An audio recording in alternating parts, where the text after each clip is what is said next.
அனைவருக்கும் வணக்கம். 1/9/2014 முன் ஓய்வு பெற்றவர்களின் உயர் பென்ஷன் சம்பந்தமாக தற்போதைய வழக்கின் நிலை என்னவென்றும், அவர்களுக்கும் ஓய்வூதியம் வழங்க வேண்டும் என்று பல்வேறு நீதிமன்றங்களால் வழங்கப்பட்ட நீதிமன்றங்களின் பட்டியலையும் தீர்ப்பின் லிங்கையும் உங்கள் பார்வைக்கு இத்துடன் வைத்துள்ளேன். அத்துடன் 10/2/2025 அன்று power grid retired employees association தொடுத்திருந்த வழக்கு விசாரணை உச்ச நீதிமன்றத்தால் விசாரிக்கப்பட இருந்தது. ஆனால் அந்த வழக்கு விசாரணை 5/3/2025 அன்று ஒத்திவைக்கப்பட்டுள்ளது என்பதையும் தங்கள் அனைவரின் கவனத்திற்கு கொண்டு வருகிறேன்.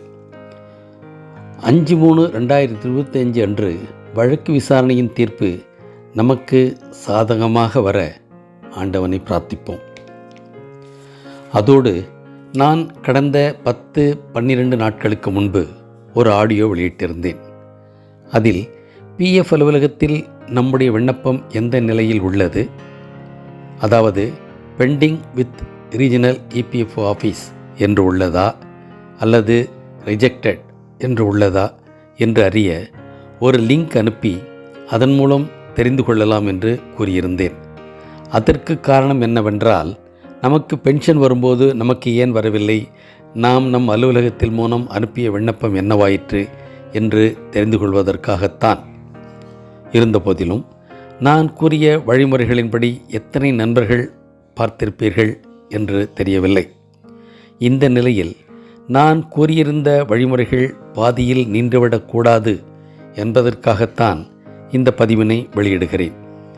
நான் வெளியிடும் இந்த பதிவில் பிஎஃப் அலுவலகத்தில் நாம் அனுப்பிய விண்ணப்பமும் அவர்கள் ஒப்புகையும், அதேபோல் நம்முடைய சம்பள விவரங்களுடன் நாம் பிஎஃப் அலுவலகம் செலுத்திய தொகையும் நவம்பர் 95 முதல் நாம் ஓய்வு பெற்ற வரையில் மிக தெளிவாக தெரியும்.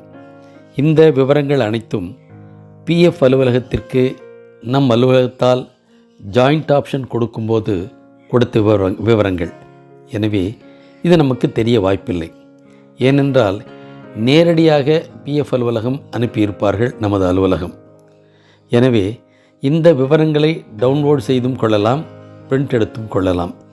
கண்டிப்பாக நாம் ஏதாவது மேல் நடவடிக்கை தொடர வேண்டிய நிலை ஏற்பட்டால் இது உதவும். சரி, அடுத்த கட்டத்திற்கு செல்வோம்.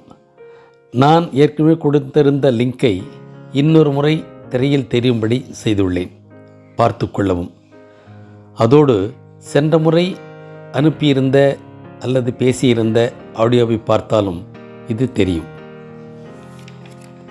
அவ்வாறு நான் பிரிண்ட் எடுத்த பக்கங்களை உங்களின் பார்வைக்காக வைத்துள்ளேன். எது எப்படி இருப்பினும் 2014க்கு பின் ஓய்வு பெற்றவர்கள் அவர்கள் அலுவலகத்தில் ஜாயிண்ட் ஆப்ஷன் ஃபார்ம் கொடுத்திருந்தால் மட்டுமே நான் மேற்சொன்ன அனைத்தும் சாத்தியமாகும்.